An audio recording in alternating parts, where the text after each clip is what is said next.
Hey, what's up? This is Matt Dietz. This is Agency Launch. This is the show where I talk to you about what it's like to run an insurance agency. We talk about staffing and marketing and sales and customer service and more.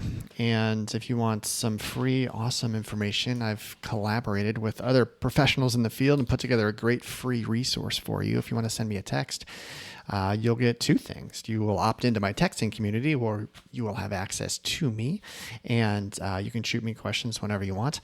And you'll also get a downloadable, you'll get a link that will be attached to many other links. There will be YouTube channels and podcasts and downloadable assets and tons of stuff that will take you a long time to get through, but will help you in your craft. So send me a text to 208-213-8809. Send me the word free, 208-213-8809. Okay.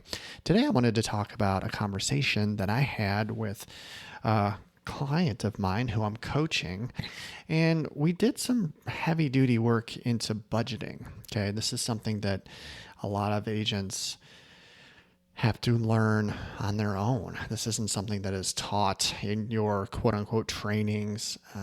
And it's something that I am very fanatical about when it comes to money. Okay. So two things we have to be really good at is being mindful with our time and with our money. Okay. We have to protect both of those things. And I try and keep things as simple as possible, right? And so let's talk a little bit about, budgeting. This agent came to me and he says, hey, I'm not making enough money. Essentially, I have to dip into my savings every once in a while to pay for payroll. And it's very stressful. Understood, right? So I said, all right, send me your expenses. I want to know what your expenses are. So in its simplest form, how much money are we bringing in? How much money is going out? Okay. You could really make things complicated if you want to, but how much is coming in and how much is going out? Most of our smaller businesses like mine, we only have X amount of expenses going out every month. So I just did my taxes recently and, I've got, 20 to 30 line items every month. And it's pretty predictable at this point for my agency. How much does it cost to run your agency? This is an answer that you should know the answer to within 10%. What's it cost? What are your expenses in your agency every month? Go. If you haven't looked at it, you should look at it. So do an audit of your outgoing expenses. You should look at this multiple times a year, really, and you should see where your money's going. Okay. We do not deal, we're not going out into places and like spending cash anymore. All of this stuff is done electronically, right? You get a direct deposit and then your payments and things are going out direct deposit. And so all of this comes and goes kind of under your nose, but we're not dealing with like cash, So you should know what you're spending your money on. So if you haven't done this in a while, go to your bank account or your credit card or wherever will show you what your expenses are and take a look at them. Go over the last 90 days worth of expenses and see if there's a recurring payment in there that you are not aware of or you forgot about. Take a look at how much you're spending on payroll. What about your rent? What does that look like? I was told this number is important because I was always curious, what percentage of my income should be spent on payroll? Okay. These numbers vary a lot from agency to agency. The answer, I think 25% or less, I think is you're doing really, really well. There are some agents that spend upwards of like close to 50%. And this is maybe not what you're paying yourself on what you're paying your team. Okay. So are you spending less than 25% or less on your team? And I would include payroll taxes in that as well. So I think that is something you really need to pay attention to. So this gentleman, we pulled his expenses up and his expenses were about $35,000 a month. Okay. That's That's a lot of money, right? That's $420,000 a year on just expenses. So he said, I don't think I have anything else to cut. Now, this is the thing that I want you to pay attention to. You always have something to cut, okay? Whether it's going to be easy or not, that's a different story. There's a difference between I can't cut things and I won't cut things. And this is the hard conversation that we had. So I've been working with him for a while now. I know what kind of work effort his team is putting in. And the question is the team that's putting in a specific amount of work effort worth what you're paying them? Okay, so you can look at some simple metrics. I told him to do this. See how much, there's one employee that's kind of on the fence. How much have you paid this employee over the past 90 days versus how much premium have they brought in? Put those numbers next to each other, and how does that make you feel? Okay. Now, I don't know his final numbers, but let's just spitball a couple. Let's say he's paying this person 55. He's paying this person close to $5,000 a month, maybe $4,500 a month. And then there are taxes on top of that. So, I mean, this person's probably costing him close to $6,000 a month, this one person. How much premium, if you were paying someone $6,000 a month, how much premium would you want them to be bringing in to make that worth it? Okay. Now, they're probably not driving $60,000 in premium. It's hard to have those numbers match up. Remember, the business that they're bringing in is also going to pay you next year and the year after and the year after. So it's hard to get those two numbers to match up. If you have someone that you're spending $5,000 a month on, are you expecting them to write $50,000 worth of premium? That would be awesome. It's also unlikely. Okay. But what if they're doing 30,000? 30,000 seems to be a number for me, the way I run my business, and a lot of the agents that I work with. If they have a producer writing $30,000 a month, this is a captive agency, remember, that's a good producer getting it done. Okay. So, but what if this person's writing 22,000, 15,000, 14,000, and you can see what this person is making you. So over a 90-day period, this person, if you're paying about $6,000 a month plus taxes, has cost you $18,000. How much have they made you? So if they've made you $9,000, that doesn't look great on paper, but that's probably pretty good. Okay. Now, if they've made you $5,000 or less, that's a problem. So you kind of want to put those numbers next to each other and see what you think. Okay. And then you want to put, if you don't like the numbers, you want to put those numbers in front of that employee. Be like, all right, check this out. There's one thing that employees don't understand.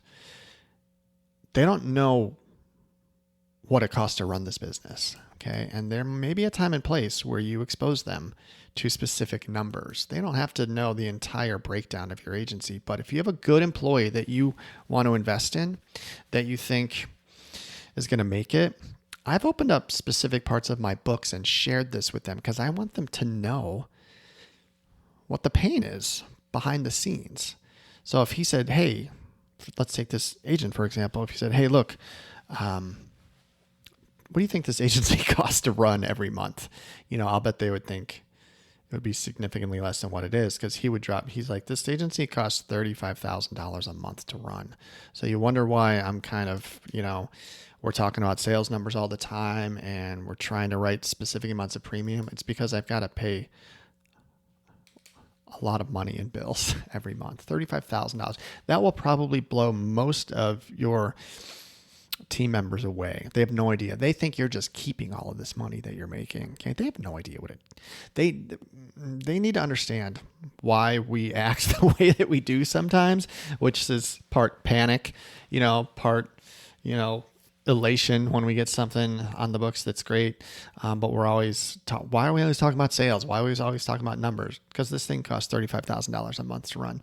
So, and you can say, look, my biggest expense by a New York mile country mile. It's New York minute and it's country mile. By a country mile, is my payroll. My payroll is half of that expense. They have no idea. Okay.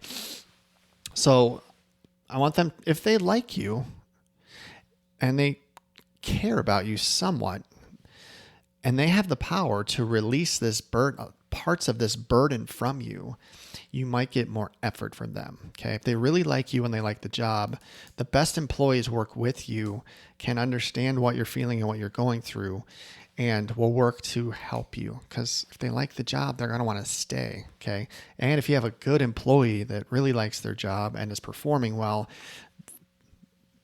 this kind of information, I think, is good to feed them. Okay. Because it will help, I think, squeeze the most out of your people. So I told him a couple things to look at. One, he said there isn't anything else to cut. I said there absolutely is. I said you can cut your payroll. You can cut an employee loose if you need to. What will that free up for you? About $5,000 a month in this case. That'll take your expenses from 35 to 30. I asked him how much.